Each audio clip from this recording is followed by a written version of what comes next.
Good morning students. आज हम ray optics से अगला टॉपिक पढ़ेंगे, principle of reversibility of light. इसको बोलते हैं principle of reversibility of light.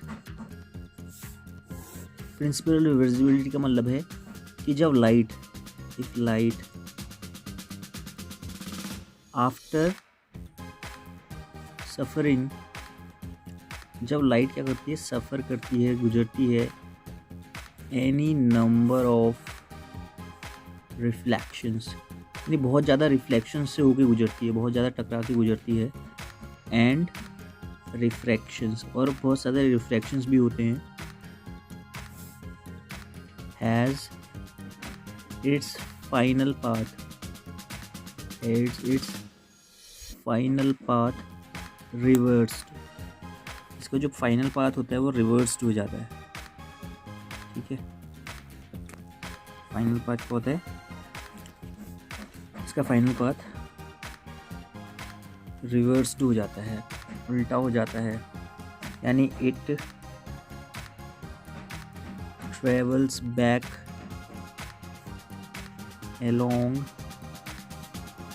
along the same path, ये उसी पाथ से वापस लौटना चाहती है, इन अपोजिट डायरेक्शन, दूसरी डायरेक्शन, जिस पाथ से आई थी उसी पाथ में अपोजिट डायरेक्शन में लौट जाएगी।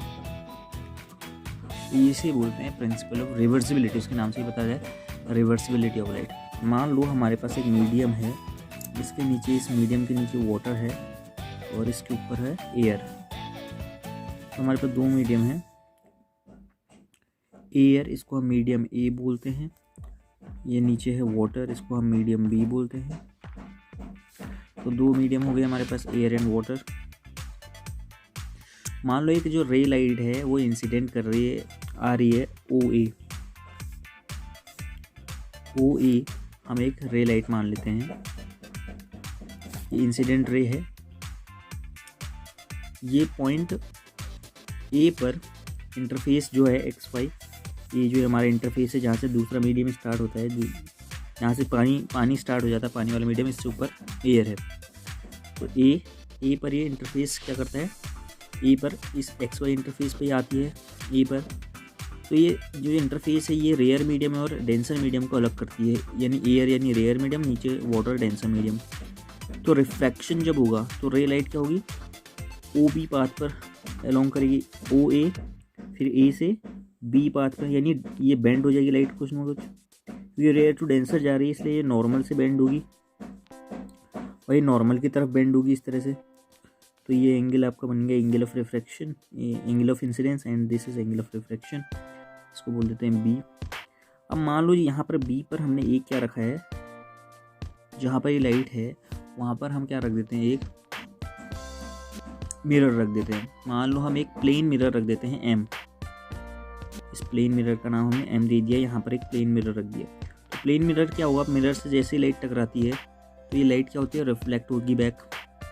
अगर ये जो लाइट है वो मिरर पर सीधे परपेंडिकुलर टकराती है, तो आपको पता है जब मिरर पर लाइट परपेंडिकुलर टकराती है तो रिफ्लेक्शन के बाद उसी पाथ पर वापस लौट जाती है। तो ये क्या करेगा, रिफ्लेक्शन के बाद ये उसी पाथ BO पर परपेंडिकुलर टकरा रही है, तो AB से BA की ओर वापस लौट जाएगी। और जब ये फिर अब क्या कर रही है, अब ये डेंसर से रियर मीडियम में जाएगी, फिर ये क्या कर रही है, अभी ये नॉर्मल से अभी हटेगी, तो ये उसी पाथ को ट्रेस करेगी, ये वाली पाथ को, देखो ये वाली पाथ। तो ये बैक आ जाएगा, यानी ऐसे लाइट पहले ऐसे आई थी और ऐसे मुड़ गई, फिर यहाँ पर हमने प्लेन में रखा था तो ये उल्टा टकरा के वापस ऐसे चले गई।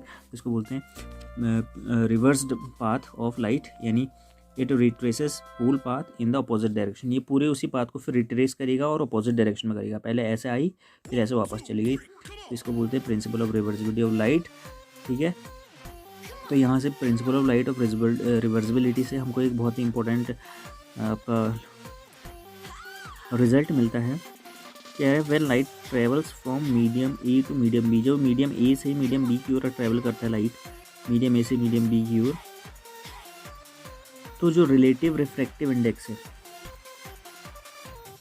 Relative refractive index. Relative refractive index को हमने बताया था म्यू ए बी से हमने इसको रिप्रेजेंट किया था। Refractive index of b with respect to ए, यानी जिस लाइट में लाइट रिफ्रैक्ट हो रही है उसका रिफ्रैक्टिव इंडेक्स किसके रिस्पेक्ट में, जहाँ पर लाइट इंसिडेंट हो रही है यानी ए के रिस्पेक्ट में क्या होता है आपको पता है, sine i of angle i upon sine of angle r. This is the ratio of the sine i and sine r. तो जब पाथ रिवर्स हो जाता है तो अब देखो, अब हम जो म्यू ए बी निकालेंगे वो कैसे निकालेंगे, वो हम निकालेंगे म्यू बी ए का, क्योंकि अब जब लाइट रिवर्स होगी तो ये इंसिडेंट लाइट मानी जाएगी वापस आते समय और ये रिफ्लेक्टेड लाइट मानी जाएगी वापस जाते समय। तो ये इंसिडेंट लाइट हो रही है तो हम किसका निकालते हैं, जिसमें लाइट रिफ्लेक्ट होती है तो वापस जाते समय यहाँ पर लाइट रिफ्लेक्ट मानी जाएगी। तो हम ए का रिफ्लेक्टिव इंडेक्स निकालेंगे बी के रिस्पेक्ट में, तो ये हो जाएगा साइन आर अपॉन साइन आई, हो जाएगा साइन आर अपॉन साइन आई, उल्टा हो जाएगा। ठीक है, तो रिवर्सिबिलिटी। अब हम दोनों इक्वेशन अगर मल्टीप्लाई कर देते हैं, ये वाली और ये वाली इक्वेशन, ये वाली और ये वाली इक्वेशन अगर मल्टीप्लाई करते हो आप, तो म्यू ए बी और म्यू बी ए को अगर हम मल्टीप्लाई करते हैं तो आपके पास क्या रिजल्ट आता है। देखियो, आप mu A b into mu B a को मल्टीप्लाई करते हैं तो आपके पास क्या रिजल्ट आता है, आपके पास रिजल्ट आता है sine i upon sine r. ये तो म्यू ए बी है, multiply sine r upon sine i, ये म्यू ए बी ए है। यहाँ पर साइन आई से साइन आई, साइन आर से साइन आर कट जाएंगे दोनों, तो आएगा क्या 1। तो रिजल्ट आपको 1 मिल रहा है। इसका मतलब है कि ए म्यू बी यानी mu B A B is equal to 1 upon reciprocal of mu B A. तो बहुत इंपॉर्टेंट रिजल्ट मिल रहा है, यानी दोनों का रिफ्लेक्टिव इंडेक्स दोनों के रिस्पेक्ट में निकालेंगे तो आपका ये होता है रेसिप्रोकल होता है, यानी आप लिख सकते हैं इसको refractive index of medium B with respect to ए, यानी यहाँ इसको हम क्या बोलेंगे, refractive index of medium B with respect to A is reciprocal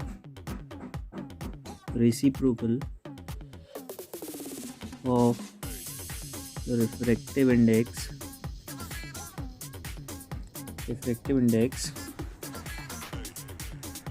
of medium A with respect to B तो इसको हम इस तरह से डिफाइन कर सकते हैं। अब एक और चीज़ आती है इसमें रिफ्रैक्शन में,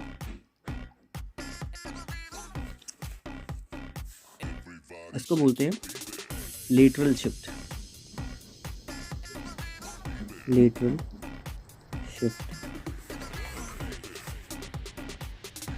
देखिए लेटरल शिफ्ट क्या होता है। लेटरल शिफ्ट एक्चुअली हम ग्लास स्लैब में देखते हैं, आपने 10th में भी प्रैक्टिस किया होगा लेबोरेटरी में। आपके पास एक ग्लास स्लैब था, मोटा क्यूबिकल एक ग्लास स्लैब होता है, ठीक है, मोटा होता है, इसकी विड्थ होती है, ठीक है। तो ये ग्लास है। अब देखो 2 मीडियम बन गए, ग्लास और एयर, और इसके नीचे भी एयर, तो 3 मीडियम होंगे, एयर ग्लास एयर, ठीक है। तो 2 मीडियम हो गए यहाँ पे। तो मान लो एक ग्लास है, स्लैब है, वो पैरेलल फेसेस हैं उसकी, एक्स डैश और वाई डैश। तो हम एक्स डैश और वाई डैश इसके फेस हो गए, एक ही फेस हो गए। तो इस फेस से बाउंडेड है, और जो इसकी थिकनेस है ना, मोटाई, इसको टी मान लेते हैं। इसकी थिकनेस को हम क्या मान लेते हैं, जो मोटाई है वो टी ले लेते हैं, जो इसका टी होगा हमने अभी, ठीक है। तो जब रे लाइट क्या करती है, एयर में जब ट्रेवल कर रही होती है, मान लो यहाँ लाइट ट्रेवल कर रही है एयर में, तो इसको बोल देते हैं ए। इस पॉइंट पे जहाँ पर अभी ये इंटरफेस हो गया, ये मीडियम को अलग करती है, यहाँ से एयर, फिर यहाँ से ग्लास लग जाता है। यहाँ पर एक परपेंडिकुलर खींचेंगे और देखेंगे लाइट रे बेंड करती है, क्योंकि रेयर टू डेंसर जा रही है, एयर रेयर है, ग्लास डेंसर है, तो नॉर्मल की ओर झुकेगी, तो इस तरह से झुकेगी लाइट, तो ये आएगा। तो ये रिफ्लेक्टेड लाइट है, और एक एंगल बनाएगा आर एंगल, और ये एंगल होगा आई एंगल। ये नॉर्मल है एन, और इसको एन डैश बोल दो, तो आगे को मिला देते हैं, यहाँ पर इसको एन डैश बोल देंगे। तो हमारे पास ये आपके पास फिगर आ गया रे लाइट का। अब लाइट क्या हो रही है उस समय, रेयर टू डेंसर में जा रही है, तो जब एयर में ट्रैवल करती है तो इस तरह से, फिर उसके बाद रिफ्रैक्ट होने के बाद ग्लास में ट्रैवल करती है। अब ग्लास से फिर वो एयर लाइट यहाँ से निकलेगी, तो जब ये अब ग्लास टू एयर वाला मीडियम हो गया तो यहाँ पर ये इंसिडेंट रे का काम करेगा, और जब निकलेगा तो रिफ्रैक्टेड रे का काम करेगा। तो इस पॉइंट पर इंटरफेस अलग होगा, तो यहाँ पर एक परपेंडिकुलर खींच लेते हैं। इस परपेंडिकुलर हम बोल देते हैं एम डैश, इस परपेंडिकुलर एम डैश। जो ये वाला एंगल होगा ये अल्टरनेट एंगल होगा आर के, क्योंकि आर और ये पैरेलल लाइन पे बने हुए हैं तो अल्टरनेट एंगल। अब यहाँ पे रिफ्लेक्ट होगी। अब यहाँ पर light glass denser to rare, air medium में जा रही है तो नॉर्मल से अभी हटती है, आपको पता है। तो ये थोड़ा इस तरह से हटेगी, ये तो नॉर्मल से अभी हटेगी। और ये वाला जो एंगल होगा, ये जो एंगल है वो इसको हम एंगल ई बोलते हैं। ई फॉर होता है इमर्जेंट एंगल, तो एंगल ऑफ इमर्जेंट रे बोल देंगे। और लास्ट में जो रे निकलेगी इसको इमर्जेंट रे बोलेंगे, इसको हम बी बोल देते हैं। और इस पॉइंट को हम बोल देते हैं क्यू, जिस पॉइंट से निकल रही है, जिस पॉइंट पर इसका इंटरफेस हो रहा है। अब यहाँ पर देखिए ये है थिकनेस टी, क्या कहते हैं ग्लास स्लैब की चौड़ाई, तो ये थिकनेस टी हो गई। तो अब देखिए यहाँ पर हमारे पास दो फेसेस आ गए, तो हमारे पास पूरा पिक्चर आ गया। अब हम देखेंगे कि जो इंसिडेंट लाइट थी पहले ए ओ, अगर हम इसको डॉटेड लाइन से आगे की ओर मिलाएं, तो ये इस लाइन को हमने आगे की ओर मिला दिया, तो हम देखेंगे कि ये वाली लाइन और जो इमर्जेंट रे है ये वाली लाइन एक दूसरे के बिल्कुल पैरेलल हैं, एक दूसरे के बिल्कुल पैरेलल हैं। तो हम देखेंगे कि इस पैरेलल इनके बीच की जो डिस्टेंस है, पैरेलल डिस्टेंस, अगर हम इस पॉइंट से एक परपेंडिकुलर खींचें, इस पॉइंट पर, इस वाले जो हमने एक्सटेंड करी है लाइट लाइन, इस पर हम परपेंडिकुलर खींचेंगे तो क्यू और क्यू के नाम का एक परपेंडिकुलर खींच दिया। तो ये जो परपेंडिकुलर है ये डिस्टेंस बताएगी दो पैरेलल रेज के बीच, कौन सी, एक इंसिडेंट रे और इमर्जेंट रे, दोनों पैरेलल रेज के बीच का जो डिस्टेंस है उसको हम बोलते हैं पैरेलल शिफ्ट, और इस डिस्टेंस को डी से नाम से हम शो करते हैं। तो ये पैरेलल शिफ्ट होता है एक्चुअली, इसको लेटरल शिफ्ट भी बोलते हैं। यानी जो क्यू के है वो है डी, इसको हम बोलते हैं लेटरल शिफ्ट, पैरेलल शिफ्ट या लेटरल शिफ्ट, कुछ भी हम नाम दे सकते हैं, इसी को ही लेटरल शिफ्ट बोलते हैं। इंसिडेंट रे का ये लास्ट में जो इमर्जेंट रे इसके पैरेलल आने को ही लेटरल शिफ्ट बोलते हैं, इसको हम एल से बोल देते हैं यहाँ पर लाइन को। तो हमारे पास अब देखिए, तो glass slab parallel shift produce करता है, एक पैरेलल लेटरल शिफ्ट प्रोड्यूस करता है इंसिडेंट लाइट का। तो ये किस तरह से आएगा, तो लेटरल शिफ्ट को हम कैसे डिफाइन करेंगे, द परपेंडिकुलर डिस्टेंस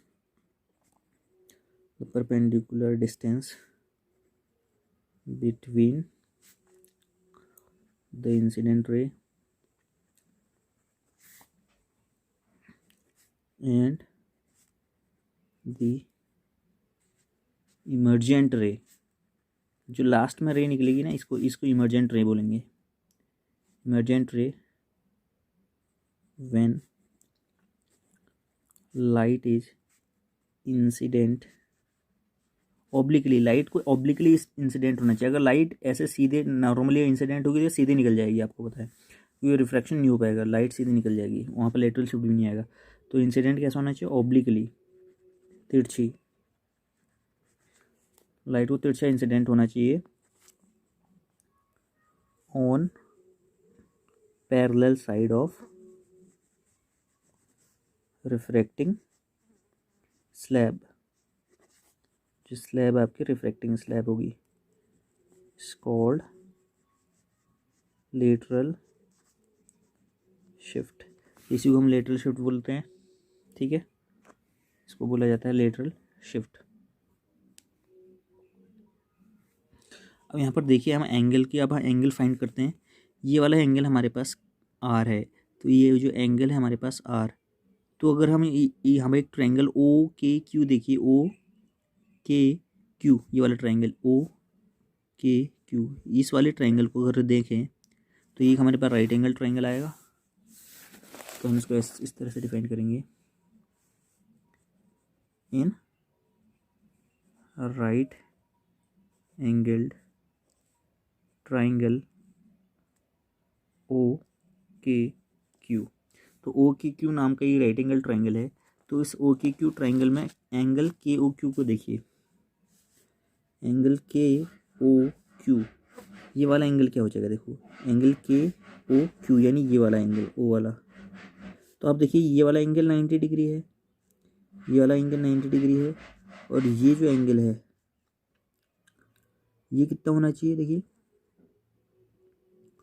यहाँ पर देखिए ये वाला एंगल होना चाहिए, इतना एंगल होना चाहिए आई माइनस आर, ये वाला एंगल होना चाहिए आई माइनस आर।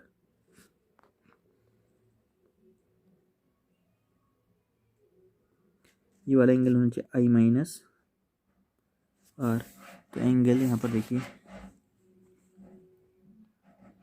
एंगल के ओ क्यू होगा आई माइनस आर। तो यहाँ पर एंगल जो आएगा वो आएगा आई, ठीक है।